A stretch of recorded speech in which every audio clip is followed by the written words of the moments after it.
প্রায় 6-7 মাস পরে আমি ডিসাইড করলাম তোমাদেরকে একটা লং ভিডিও আমি শেয়ার করব। অনেক দিন হয়ে গেছে আমি তোমাদের সঙ্গে কোনো লং ভিডিও শেয়ার করি না।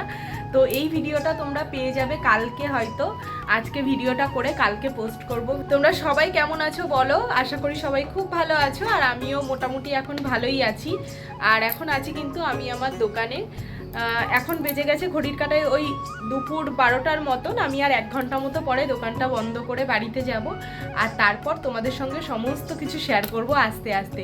তো চলো আজকের ভিডিওটা, আশা করি তোমাদের ভীষণ ভালো লাগবে, দেখতে থাকো। আমি বাড়িতে এসে তাড়াতাড়ি করে স্নানটা করে নিয়েছি, আর আজকে জানো তো একটু তাড়াতাড়ি দোকানটা বন্ধ করে দিয়েছি। তোমাদেরকে বললাম যে 1টা নাগাদ বন্ধ করব, কিন্তু শরীরটা একটু খারাপ লাগছিল, তো সেই জন্য তাড়াতাড়ি বন্ধ করে দিয়ে বাড়িতে এসে তাড়াতাড়ি স্নান করেছি। এখন অনেকটা ফ্রেশ লাগছে। আজকে কিন্তু বাইরে পুরো খা খা করছে রোদ্দুর, এত গরম পড়েছে না, কি বলবো তোমাদের। আর আমি তোমাদেরকে একটা জিনিস দেখাচ্ছি। এই জায়গাটায় তো আমাদের প্রচুর টব আছে, কিন্তু দুটো গাছ দেখাবো। এই একটা গাছ, এটা হচ্ছে জবা গাছ, আর এটা হচ্ছে টগর গাছ। টগর ফুলই হয়তো এটা বলে, আমি সঠিক জানি না। যদি তোমরা জানো তোমরা জানিও। তো দেখো আমার এই গাছটায় কিন্তু এত সুন্দর একটা ফুল ফুটেছে 1 বছর পরে। প্রচুর অপেক্ষা করার পরে ফুলটা ফুটেছে। আর শুধু তাই না, এখানে অনেক কড়িও এসছে, এই একটা মানে পুরো গাছ জুড়ে প্রায় 4-5টা কড়ি এখনও পর্যন্ত কিন্তু আছে। যেহেতু গাছটায় প্রথম ফুল ফুটেছে, তুলতে ইচ্ছা করছিল না, কিন্তু ভাবলাম প্রথম ফুল ভগবানের চরণে দেবো, তো সেই জন্য কিন্তু ফুলটা আমি এইদিকে তুলেও নিলাম। তো চলো এবার ঝটপট করে আমি ঠাকুরের বাসন টাসনগুলো মেজে পুজোটা করে নিই। ফুলটা খুব সুন্দর দেখতে, দেখো ভীষণ সুন্দর লাগছে। চলো। আর এইদিকে মা কিন্তু অনেক ফুল অলরেডি তুলে রেখেছে। এই যে এর মধ্যে বিভিন্ন রকমের জবা ফুল আছে, লাল কালার, ঘিয়ে কালার, আবার এটা হচ্ছে তারা গাঁদা। ফুলগুলো এখানে রেখে এখন ঝটপট করে আমি ঠাকুরের বাসনটা মেজে আসি। ছাদে যেতে গিয়ে দেখলাম যে ছাদের চাবিটা নিচে রয়ে গেছে, তাই আবার চাবিটা নিতে নিচে আসলাম। এই যে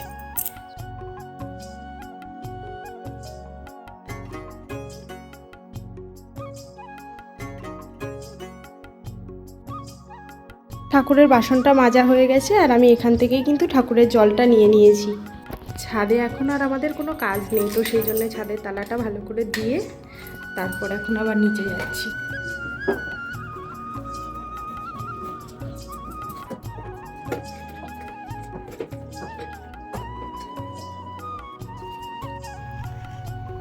অনেক দিন ধরে আমি একটা পিসিকে বলছিলাম যে আমাকে আঙুর ফল গাছের ডাল এনে দিতে। তো এর আগেও নাকি একবার আঙুর ফলের গাছের ডাল ওই পিসিটা এনে দিয়েছিল। তো বাবা লাগিয়েছিল, সেই আঙুর ফল গাছটা কিন্তু বাঁচেনি, পরে আবার মারা গেছিলো। আর আমি এই আঙুর ফল গাছের ডালটা যেই পুঁতেছি, দেখো কত সুন্দর কৌশমি বেরিয়েছে। আর আমি এখানটায় একটা গর্ত করে রেখেছিলাম কালকে অনেকটা জল দিয়ে। আর এখন নতুন এই আঙুর ফল গাছটা লাগাচ্ছে, জানি না বাঁচবে কিনা, বাঁচলে তো তোমরা দেখতেই পাবে। কিন্তু এই যে আঙুর ফল গাছটা, এটা আমাদের একটা পিসি আমাকে এনে দিয়েছিল। আমি অনেক বলার পরে এনে দিয়েছিল গাছটা। তো দেখো আমি একটা টবের মধ্যে পুঁতে রেখেছিলাম, আর এখন কত সুন্দর কৌশমি বেরিয়ে গেছে। জানি না বাঁচবে কিনা, অনেক আশা করে পুঁতছি যেন বেঁচে যায়। আর তোমরা যদি কেউ জানো বলো তো, আঙুর ফল গাছে কি সবসময় এরকম ভিজিয়ে রাখতে হয় জল দিয়ে? আমি তো রোদ্দুরের মধ্যেই লাগালাম, আমি আসলে জানি না এটা কিভাবে বাঁচবে। আমি এই জাস্ট সন্ধ্যা দিলাম, দিয়ে রেডি হয়ে গেছি। এখন আমি যাব দোকানে। আর তুতুন অনেক তাড়াতাড়ি আজকে দোকানে চলে গেছে, মিল থেকে একটু তাড়াতাড়ি বাড়িতে এসছে, তো সেই জন্য আমি আর বিকালবেলা দোকান খুলিনি, তুতুনই গেছে। তো চলো এখন ঝটপট করে দোকানে যাই। যাওয়ার সময় তো তোমাদের সঙ্গে কথা বলতে পারবো না, কারণ রাস্তায় বেশ অন্ধকার, তোমরা দেখতেই পাবে না। তো ওখানে গিয়ে তোমাদের সঙ্গে কথা হচ্ছে। দোকানে গিয়ে আজকে আর বেশিক্ষণ দাঁড়াইনি, এই আধ ঘন্টা 45 মিনিট মতো দোকানে ছিলাম। আর তারপর কিন্তু আমি আবার বাড়িতেও চলে এসেছি।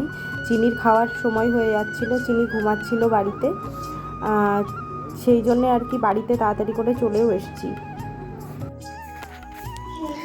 এখন অনেক রাত হয়ে গেছে, চিনির বাবা এখন চিনির জন্য দুধ গুলছে। আমি ভেবেছিলাম প্রথমে যে এখন আর খাওয়াবো না, কারণ কি বলো তো, 8:30 নাগাদ চিনি ভাত খেয়েছে, তো ওর পেটটা অনেকটাই ভরা ছিল। আর তারপর মামার বাড়িতে গেছিলো, ওখানে আবার পিপির বাড়িতে গিয়ে একটু চিকেনও খেয়েছিল। তো ভেবেছিলাম খাওয়াবো না, আবার ভাবছি অনেকটা রাত হয়ে গেল, এখন যদি না খাইয়ে শোয়াই একটুখানি পরেই ওর খিদে পেয়ে যাবে আর ও উঠে যাবে।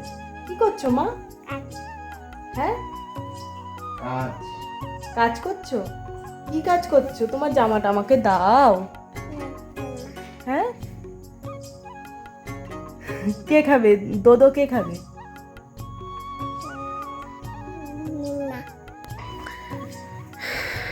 তোর বাবা এখানে সেই জন্য দুধটা গুলছে। আমি বললাম দুধটা গুলে দাও, তাহলে রাতে আর চিনি উঠবে না, ও ভালো ঘুমাবে।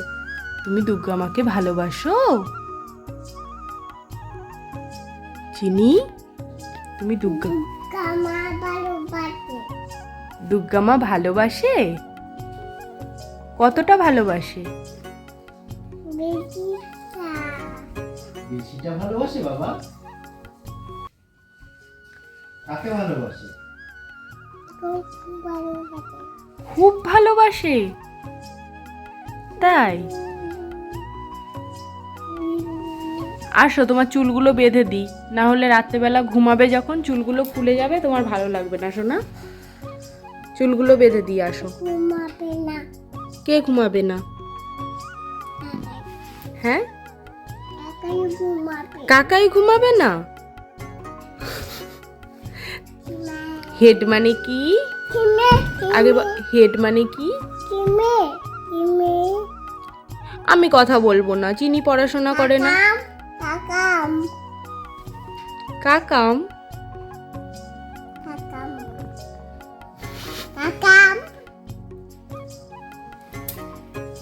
চিন্টু কে দুষ্টু করছে? চিনির বাবা চেয়েছিল চিনির চুলগুলো অনেক বড় বড় হোক, তো চিনির চুলগুলো এখন বেশ অনেকটাই বড় হয়ে গেছে আর প্রচণ্ড গরমও পড়ছে। তো জানি না কতদিন চুলটাকে রাখতে পারবো। আমি যতই যা বলি না কেন ওর বাবা কিছুতেই চুল কাটতে দেবে বলে আমার মনে হয় না। আমাকে বলেছে বেশি বেশি করে। হ্যাঁ কেন? গরম লাগছে তো। তো তোমরা শুনেই নিলে, চুল কাটতে দেবে না চিনিকে। আমি এখন এই চিনি ঘুমাতে যাবে তার আগে এই সামনেটা এইভাবে বেঁধে দেবো, তাহলে ওর কষ্ট হবে না। আর দুটো এই রকম, এই ফ্যানটাও চলছে আবার এই ফ্যানটাও চলছে, এই দুটো ফ্যান চলছে। তারপরে আমাদের গরমটা একটু কম লাগছে। দেখো চিনির দুধ এখানে চিনির বাবা দিয়ে দিয়েছে, খাটের ওপরেই খাইয়ে দেবো, নিচে আর যাবো না। তো চলো, যারা লক্ষ্মী মেয়ে হয় তারা তাড়াতাড়ি করে দুধ খেয়ে নেয়। আমার মা তো লক্ষ্মী একটা মেয়ে। কে খাচ্ছে বাবা?